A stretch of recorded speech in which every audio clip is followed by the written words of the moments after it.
Hi. അപ്പോൾ ഇന്നേ നല്ല സൂപ്പർ സെറ്റ് മുണ്ടുകൾ ടിഷ്യൂവിൽ നല്ല വെറൈറ്റി സാധനങ്ങളാണ്. 2 ഡിസൈനിൽ 3 കളർ വെച്ചാട്ടോ ഇപ്പോൾ ഉള്ളത്. ഒരുപാട് പാറ്റേൺ ഉണ്ട്. വിഷുവിൻ്റെ ഒരുപാട് എല്ലാം വീഡിയോ ചെയ്യാൻ സാധിക്കുന്നില്ല.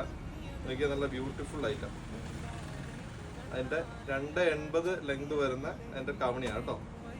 അതിൻ്റെ 3 കളറിൽ അവൈലബിൾ ആണ്. നല്ലൊരു വൈൻ ഷെയ്ഡിൽ. ഇതൊരു വേറെ ഡിസൈൻ. വിഷുവായിട്ട് ഇഷ്ടംപോലെ സാധനം സ്റ്റോക്ക് വന്നിട്ടുണ്ട്. നിങ്ങൾക്ക് ഏത് പാറ്റേൺ വേണേലും നമുക്ക് ഇവിടെ നിന്ന് തരാൻ പറ്റും. വീഡിയോ ചെയ്യുമ്പോൾ 1-2 മോഡലുകൾ മാത്രമേ നമുക്ക് ചെയ്യാൻ പറ്റുന്നുള്ളൂ. എനിക്ക് എല്ലാം സൂപ്പർ വെറൈറ്റീസ്. പിന്നെ വ്യത്യസ്തമായുള്ള ഐറ്റംസ് പ്രിന്റഡ് ആണ്. ഇപ്പോൾ കൂടുതലും ഒരുപാട് പ്രിന്റഡ് ടൈപ്പിൻ്റെ വരുന്നുണ്ട്. വിത്ത് ബ്ലൗസോട് കൂടി വരുന്ന പാറ്റേൺ ആണ് ഇതൊക്കെ. ഇതിൻ്റെയും ഡിഫറെൻറ്റ് കളർ ചാർട്ടുകളുണ്ട് കേട്ടോ. ഇത് അതിൽ അതേ പാറ്റേണിൽ തന്നെ വേറെ അജ്രക്ക് ഡിസൈൻസ് വരുന്നുണ്ട് കേട്ടോ. ഡിഫറെൻറ്റ് വെറൈറ്റീസ് ആണ് മൊത്തം. ഒരുപാട് പാറ്റേൺസിൽ ഇഷ്ടംപോലെ അവൈലബിൾ ആണ്. സൂപ്പർ ഗാർമെന്റ്സിലേക്ക് വരിക. Okay, thank you.